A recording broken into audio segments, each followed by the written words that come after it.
Good evening. I wanted to share a little something with you tonight before I went to bed. I have been sitting here thinking about a topic and a devotional that I had done years ago, and I entitled it The Beauty of Broken. I used to drive to work back and forth every day several years back, and there was a program I would listen to, and one of the days that I listened to the program, it was talking about brokenness. And when we look at things that are broken, a lot of times we think of it as trash, as something you just pick up and toss in the trash can, throw it away. It's not useless, or it's not useful. It's useless. And so when you think of it that way, you can look around and you see a lot of broken people in our world. And you might think there's no hope for them. They're just broken and they're not able to be mended. But you know what?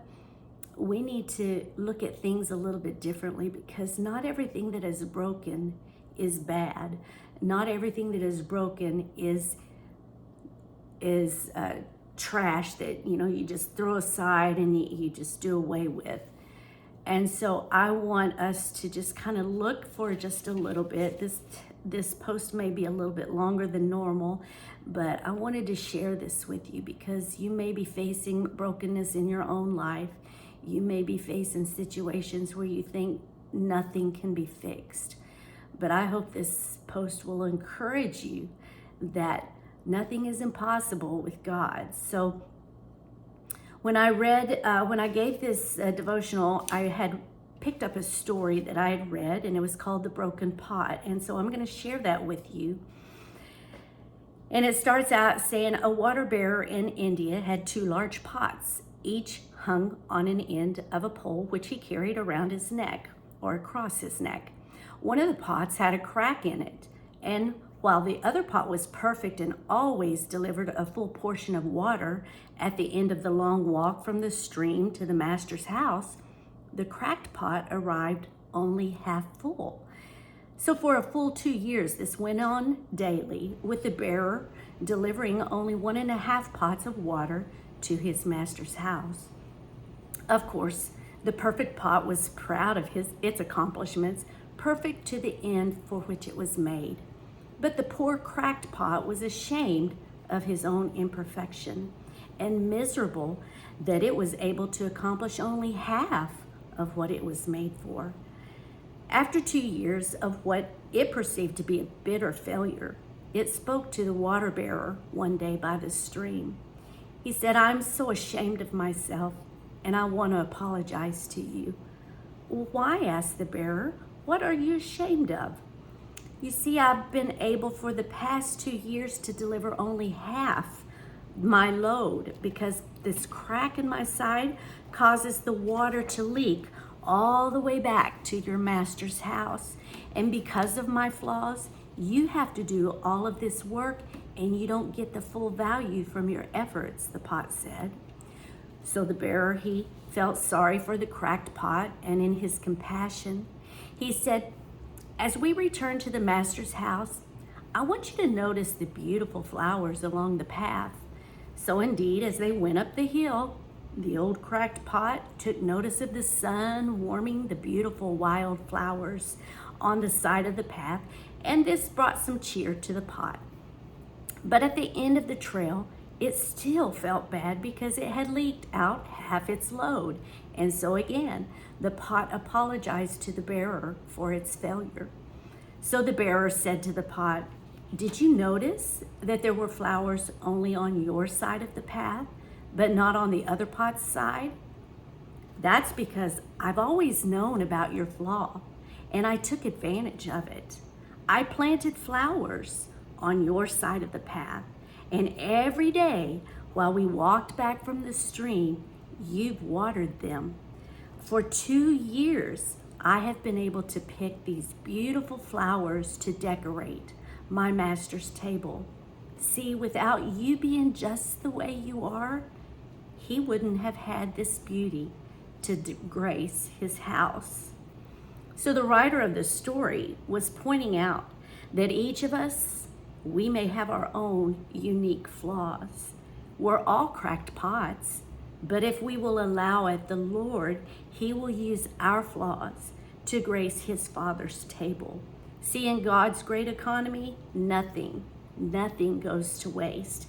So don't be afraid of your flaws. Acknowledge them. And then you too can be the cause of beauty. In 2 Corinthians 12:9, it says that in our strength, our weakness, His strength is made perfect. So brokenness doesn't always mean useless, ugly, or trash. And so there's some other examples that I could think of about brokenness, but I know there are people that use broken glass, broken china, broken pieces of glass to put together these beautiful mosaic pieces of art and decorate jewelry and different things out of a broken piece of glass. What used to be a beautiful china plate or a beautiful china cup, even though it was broken, somebody didn't throw it away, they just repurposed it. And you may think in your life, something that you used to do, and all of a sudden life happened and you became a broken individual and you weren't able to do what you used to do. But God doesn't throw you away. He may not use you in that exact same way, but He uses you in a different way. I've seen that in my own life, being a pastor's wife for several years. Life happened, divorce happened, and I felt broken. And I no longer knew where to fit. But you know what? I may not be in ministry the same way I used to be, but I'm still in ministry. God just has a different way that I minister. And it's different every day. But God can redeem what the enemy tries to destroy. And that in our brokenness, the enemy can't keep that. God redeems that. And so I want you to know that there's people that do what's called trash for treasure, turning trash into treasure. There's different ways that what we think as trash can become a treasure or a beauty to someone else. And then, I want to finish off with the story. I'm not going to read the whole devotional of what I talked about then, but I do want to finish off with a story of an individual. They were a missionary, and while they were on the mission field, his wife had a heart attack, and so she, in the process of going through surgery and everything, she had this big scar that went from her neck area all the way down to her stomach. And the reason it was because they had to open her up and perform open heart surgery. And so for years she struggled with self-consciousness and was embarrassed by this scar. So she wore her shirts up to, buttoned up all the way up so nobody could see her scar. She hid that scar, just like sometimes we want to hide our scars. But one day her husband told her, he says, "You're beautiful to me," because she didn't even want to change in front of me because this big ugly scar to her. And he told her, he says, "No," he goes, "that scar is beautiful to me." He said, "Let me see it." So she reluctantly let him see the scar, and he touched it, every inch of her scar. And he told her, he says, "You know what? That scar may be ugly to you, but it's beautiful to me." He says, "The reason why it's beautiful to me is because it gave you life. If you hadn't had that scar, that means that they wouldn't have had surgery and wouldn't have saved you. Because of that scar and what you thought was ugly, because of that, you survived, and that is beautiful to me." And I think God looks at us sometimes and He says, "You don't see the beauty that I see. You may have been broken. You may have been wounded. You may have felt like you were thrown and cast aside by someone, by something. But no matter what, God picks us up and He brings us back together. And maybe, like I said earlier, maybe your pieces don't fit the same way they used to, but that's okay. God makes us beautiful in His own way. And there is a song, a chorus that I heard years ago. The words of it, I think, are beautiful. It says, something beautiful, something good. All my confusion, he understood. All I had to offer him was brokenness and shame.